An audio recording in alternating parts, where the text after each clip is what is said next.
അദ്ദേഹം ബാക്കിയുള്ള കാര്യങ്ങൾ നിങ്ങളെ ബോധവൽക്കരിക്കും എന്ന് മാത്രം പറഞ്ഞുകൊണ്ട് നിർത്തുന്നു. പുതിയ സർക്കാർ പോലീസിൽ ഓപ്പറേഷൻ തൂഫാൻ എന്ന ഒരു പരിപാടി ആവിഷ്കരിച്ചിട്ടുള്ളത്. അത് തുടങ്ങിയത് ഇന്നേവരെ പിടിക്കപ്പെട്ട കേസുകളുടെ എണ്ണവും പിടിക്കപ്പെട്ട രാസലഹരി ഉൾപ്പെടെയുള്ള മയക്കുമരുന്നുകളുടെ കണക്കും നമ്മളെയൊക്കെ പേടിപ്പെടുത്തുന്നതാണ്. കാര്യങ്ങളിപ്പോൾ അദ്ദേഹം പറഞ്ഞത്, അദ്ദേഹം ചാലക്കുടി ഭാഗത്ത് ഒരുപാട് ഊട്ട് കമ്പനികളുണ്ട്. ആ ഊട്ട് കമ്പനിയുടെ സാധാ ഒരു തൊഴിലാളിയാണ്. ലഹരിയുടെ ഉപയോഗം വർദ്ധിക്കപ്പെടും അല്ലേ? അല്ലേ? ഇന്നത്തെ പത്രം വായിച്ചിട്ടുണ്ടോ? വായിച്ചിട്ടുണ്ടെന്ന പത്രം ഇന്നത്തെ പത്രത്തിൽ എല്ലാ ദിവസത്തെ പത്രങ്ങളിലും ലഹരി ഏത് നോക്കിയാൽ ലഹരി വസ്തുക്കളുമായി യുവതി പിടിയിൽ അല്ലെങ്കിൽ യുവാക്കൾ പിടിയിൽ ഇപ്പോൾ മുൻപന്തിൽ നിൽക്കുന്നത് യുവതികളാണ്. ഏറ്റവും കൂടുതൽ ലഹരിയുടെ കാര്യമായി ഉപയോഗിക്കുന്നതും നമ്മുടെ യുവതികൾ തന്നെയാണ്, സ്ത്രീകളാണ്. മുൻപൊക്കെയാണെങ്കിൽ യുവാക്കൾ പിടിയിലെന്നൊക്കെ ആയിരിക്കാം നിങ്ങൾ വായിച്ചിട്ടുണ്ടാവുക. ഇപ്പോഴാണെങ്കിൽ യുവാക്കളെയും യുവതികളെയും ലഹരിയുമായി പിടിച്ചുവല്ലോ വായിച്ചിട്ടുണ്ട്. പത്രങ്ങളൊക്കെ നിങ്ങൾ കേൾക്കുന്നുണ്ടാവും അല്ലേ? നിങ്ങൾ ചിന്തിച്ചിട്ടുണ്ടോ ഇത്രയധികം ലഹരി വസ്തുക്കൾ എന്തിനു വേണ്ടിയാണ് അന്യ സംസ്ഥാനങ്ങളിൽ നിന്ന് നമ്മുടെ രാജ്യത്ത്, നമ്മുടെ കേരളത്തിൽ, നമ്മുടെ കണ്ണൂർ ജില്ലയിൽ, നമ്മുടെ ഗ്രാമങ്ങളിൽ, നമ്മുടെ വീട്ടിന്റെ അരികിൽ തന്നെ എത്തിയിരിക്കുന്നു അല്ലേ?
Man was highlighting, say no to drugs.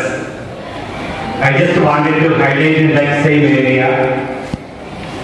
See, we all are very curious to know certain things.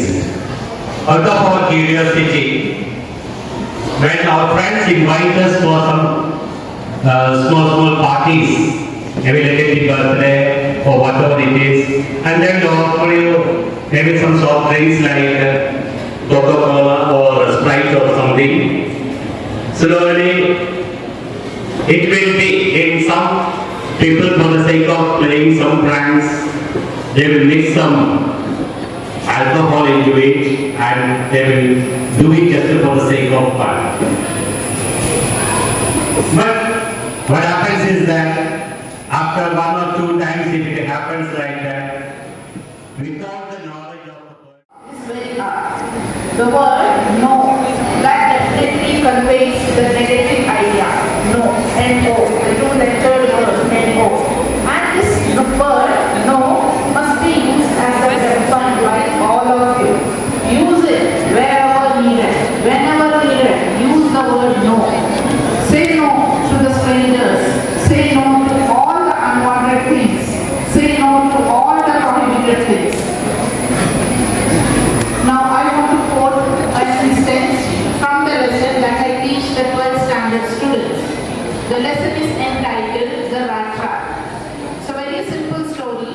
I hope you all know the mechanism of the rat trap. we, the students of Kasturba Public School, solemnly pledge that we will never use drugs or any harmful substances. We will take care of our physical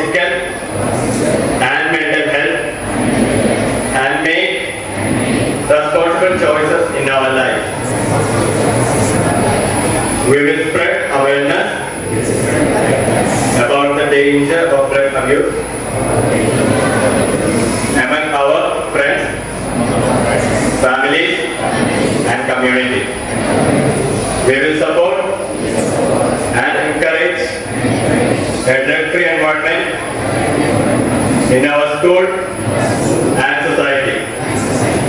With sincerity and determination, we pledge to say no to drugs and yes to healthy, happy and successful life and stuff.